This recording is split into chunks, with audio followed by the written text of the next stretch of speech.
Am I muted? And in conclusion, faithful change leaders, did you not love what Cindy Blackstock said? She dreamed of a day, she said, where children would not have to recover from their own childhood. And we would not have to say we're sorry because we would have moved past that. Beautiful vision, beautiful vision. Cindy Blackstock, are you following her on Twitter?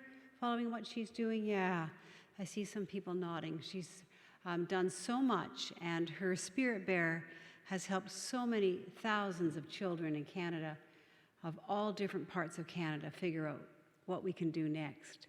But I want to, before we go there, I want to look at the reading that Kyla shared with us from St. Paul, because it seems kind of awkward, doesn't it? And it is talking about how do you live a life of radical hospitality in a bicultural setting. Felt rather perfect for today. And so what he's talking about here is, when do you say, oh, I don't eat that, or I don't want that? Or when somebody is at your house eating and they say, oh, actually, I eat halal, or I'm kosher. What do you do? So here is St. Paul's letter to Corinth saying, go radical. If somebody says they don't eat it because of their conscience, because of their belief, St. Paul says to us, go along with it. He says, whatever you do, you're doing it to the glory of God, so make them comfortable. This is radical hospitality, isn't it? And he says, well, so what if it's you that you used to say, I used to not eat that, because that great shift in early Christianity was to move away from the rules, the dietary rules they had inherited. So they've moved away from that. And he said, so how do you live then with people who are living with different rules? And it's just worth saying, well, he says, well, why should I be curtailed for them? Right? And I think we've all had that feeling. I think that's a very human reaction. And he said, the reason why you do that is for the glory of God. So he's got the answer. Why do we give up? Or why do we do something that's for the other's culture and conscience? Conscience being the phrase he uses in the translation we have this morning. We do it for their comfort. We do it to express to them the radical hospitality of God. It's a good conversation to think that they've been having, the church and our neighbors have been having that same conversation for over 2,000 years. How then shall we live with people who do things differently? So I commend that reading to you again when you get home from Corinthians. It concludes with, whatever you do, do it to the glory of God. This Friday, the church will be closed, and it'll be closed because it's the second national day for the Truth and Reconciliation. It's not actually Orange T-shirt Day. But wisely, the government put Truth and Reconciliation Day on the Friday closest to Orange T-shirt Day, which is coming up for us. And I want to remind you of the invitation to see that powwow, because that's not a common experience. We heard those wonderful leaders in that video from CBC Kids. Little girls making scrunchies to raise money, people selling T-shirts, people singing to tell the story, to tell a very simple story of how we ended up with Orange T-shirt Day. Last year, Misha read to us the story of Phyllis Webstead, her maiden name was Jack, and how she'd gone to the residential school at Williams Lake. Phyllis is younger than most of us. I think that's a really important thing, because we sometimes think of residential schools as happening way back in time, as if they all went on horseback and our great-grandparents hadn't yet been born. Phyllis, younger than we, attended school at Williams Lake. The shirt that she was sent to school with, that very special thing, bright orange, was taken away from her. I don't know if any of you have clothes that your grandmother gave you, or that was sent with you to an important, maybe to go to camp. Somebody sent a special sweater to keep you warm. In the back of my cupboard, I have the last blouse my granny gave me. And she didn't give it because I was going away. but she sent it from faraway Victoria, British Columbia, all the way to Ottawa to say she was thinking of me. It's still precious to me.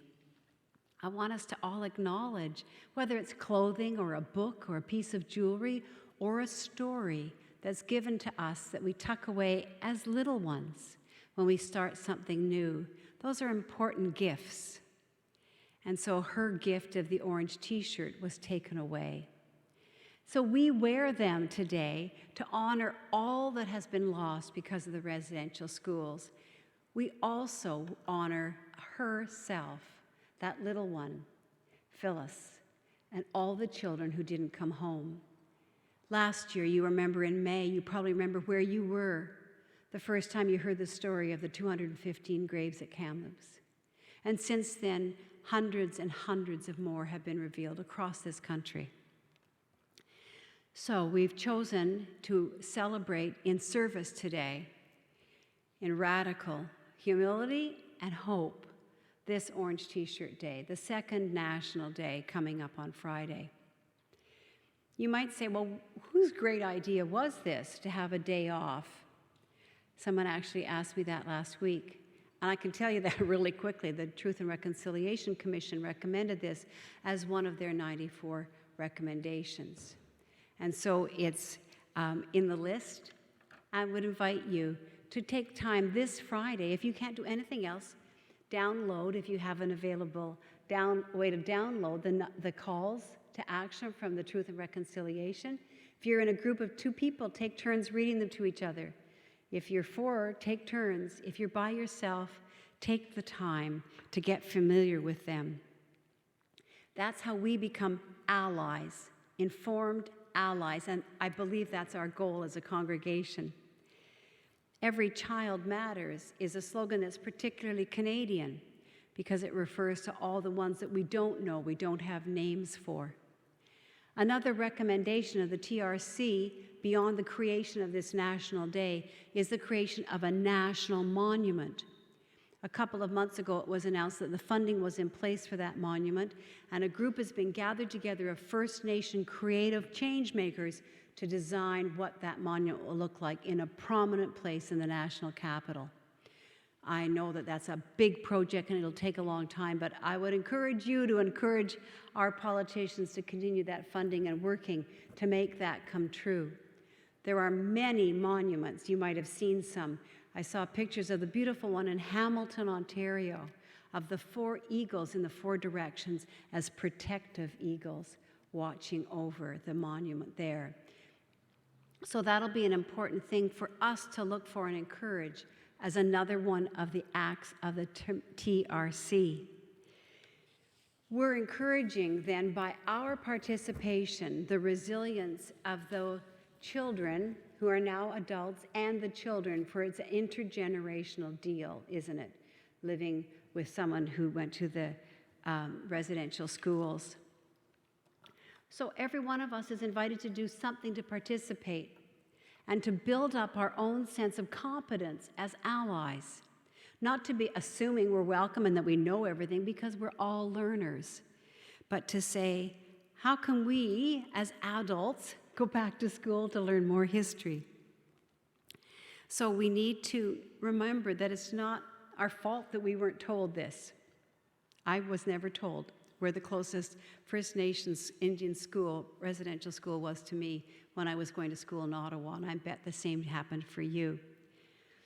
But we can learn now, and the children going to school now, thank goodness, have a much fuller curriculum. They're not having the edited one that we had that was known for so long. So we're learning, and we're bringing up generations of children who are being given a fuller curriculum. That's a very helpful thing. That's how we can help get change makers. Because when you know more, you know most often want to do more. We know that there were 18 residential schools in our province alone. We know there were many of them that were involved with our Presbyterian ancestors or the continuing United Church of Canada. So we have a fairly direct way, don't we, to acknowledge our own responsibilities. So we have this wonderful report available to us. It is such an important thing for us to claim as Canadians, to stay fresh with it, because it's now 7 years old. We won't be remembering it as clearly as we want to. Please take the time, if just to read one or two, put your finger down the page and read one or two of those things. So, what is reconciliation for you? What does it look like in your heart to be reconciled? Maybe that's part of your family story. Maybe that's helpful to remember that St. Paul was writing about that 2,000 years ago. How do we live with people who are living differently? How do we reconcile with a past as painful as ours as a denomination? So we work hard from our first apology decades ago to our continuing actions today to build a mutually respectful relationship, which is why you would eat what St. Paul recommends. You'd do that to be mutually respectful. And that's, he's just using that as an example. A recognition for us to see that the First Nations are still asking other groups to recognize the harm and not to get complacent, because our church made that apology to the First Nations for our attitudes, our beliefs, and our practices a long time ago, and also made that apology at the instigation of the late Alberta Billy. You remember she just passed away last month. And so as we think how we can move out of reconciliation, it's action, right? Action, and atonement has to lead to action. So each one of us, in our own personalities, our own abilities, and our resources, is invited to take an action. We sent, and we have more at the office, orange ribbon. If you have not, you can tie it on the doorknob of your apartment. You can tie it on a church or on the front steps here. You can pin it to your lapel. It's a way of saying, I am seeking to be an ally. As we do that, we can become faithful change leaders, because we've got these wonderful children leading us, as we saw in that story and as we hear from the orange shirt story itself. We have many wonderful examples around us that we can ask the honest question, how do I become an ally? What is the resource I need to access to become competent to help build up the resilience of this next generation? And then to take the time to immerse ourselves in the history that is ours so that we can move forward to a future that will be all of ours together. This is a high calling for us. This is a moment in time we will not forget. May God bless us with energy and achievement in the most important thing we can do to further the relationship with the First Nations on whose land we are gathered. Amen.